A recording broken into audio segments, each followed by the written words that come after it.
Jamais encore l'Église catholique, à travers la voix de son plus haut représentant, n'avait demandé pardon aussi clairement pour les fautes commises au cours des 2000 ans de christianisme. Ce matin, à la basilique Saint-Pierre, lors d'une cérémonie grandiose, Jean-Paul II, portant sur les épaules les péchés du passé, a prononcé ses mea culpa solennels, incluant les violences de l'Inquisition jusqu'au coupable silence à l'égard des Juifs, sans pour autant mentionner explicitement la Shoah. Isabelle Stess. C'est revêtu de la chasuble violette, la couleur de la pénitence, que Jean-Paul II se dirige en lente procession vers l'autel de la confession au cœur de la basilique Saint-Pierre pour accomplir un des gestes les plus forts de son pontificat.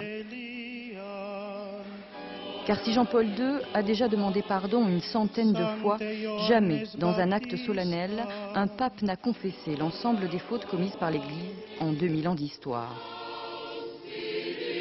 Au cours d'une liturgie spécialement conçue pour l'événement, 7 péchés sont formulés à tour de rôle par des cardinaux.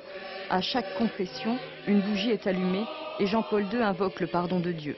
Le pardon pour la division des chrétiens, la violence des croisades, l'Inquisition, l'esclavage. Le pardon enfin pour le mépris, l'hostilité ou les silences coupables de l'Église à l'égard des Juifs.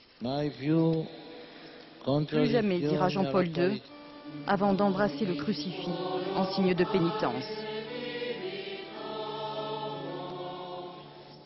Ce n'est pas un acte ponctuel et c'est fini. C'est un commencement qui doit, comme tout commencement, se poursuivre, s'approfondir, nous engager vers une nouvelle attitude. Par cet acte hautement symbolique, Jean-Paul II souhaitait ainsi marquer l'année jubilaire, en conviant tous les chrétiens à un vaste examen de conscience. Une confession publique à laquelle s'étaient associés de nombreux fidèles ce matin sur la place Saint-Pierre.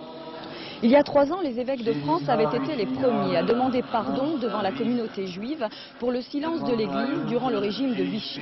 Mais les démarches de repentance ne sont pas toujours très bien comprises au sein même de l'Église catholique.